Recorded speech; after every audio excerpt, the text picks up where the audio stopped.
Today, we will learn how to safely undo a Git commit that has already been pushed. Instead of deleting or rewriting the commit, Git revert creates a new commit that reverses its changes. Think of your history as a notice board. You never tear a notice down, you pin a correction beside it. You keep a notice board on your desk. That is your local main. There is another one in the town square. That is origin main, the remote. 3 notices are pinned, C1, C2, and C3. C3 added the style.css file. C3 has already been pushed, so both boards show exactly the same thing. Now we discover that the styles introduced by C3 are incorrect. But C3 is already on the square, where anyone can read it. Your neighbor has walked past, she has already photographed that notice, so we should avoid removing it from the branch history. If we reset after pushing, the reset still works, but only on your desk. The square keeps C3. Our 2 boards no longer match, and a normal push will usually be rejected as a non-fast forward update. Forcing it would clear the square to match your desk, rewriting a notice your neighbor already has. The safer solution is git revert head. Revert does not walk us backwards. Instead, it reads the changes introduced by C3 and prepares a new notice containing the opposite changes. Let's break down the command. Revert tells Git to reverse the changes from an existing notice.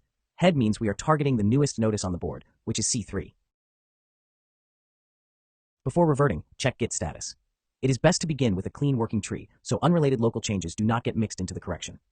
Now we run git revert head. Git has already written the correction. It removed style.css from your working directory and staged that deletion. Now it opens an editor with an automatic commit message. We can keep the message, add a reason if needed, then save and close the editor. For a controlled demonstration, we can use git revert --no edit head to accept Git's default message without opening the editor at all. Git now pins C4. Notice that C3 is still on the board. Head moves forward to C4, and C4 records the opposite of the changes introduced by C3. The correction goes up beside the original, not over it. Because C3 added style.css, C4 reverses that addition. The file disappears from the current project state, but the board still clearly records that C3 added it and C4 removed it. Both notices stay readable. After the revert commit is created successfully, there are no pending stage changes. The working directory now matches C4. We verify the result with git log. C4 appears above C3, proving that history was preserved.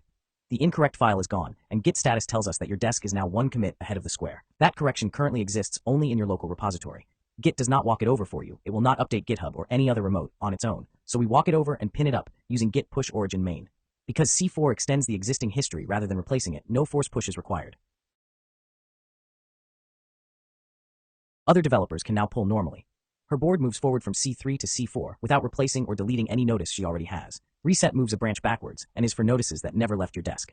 Revert moves history forward with a new commit and is generally safer once the original has already been pushed. One question decides it. Has anyone else read it?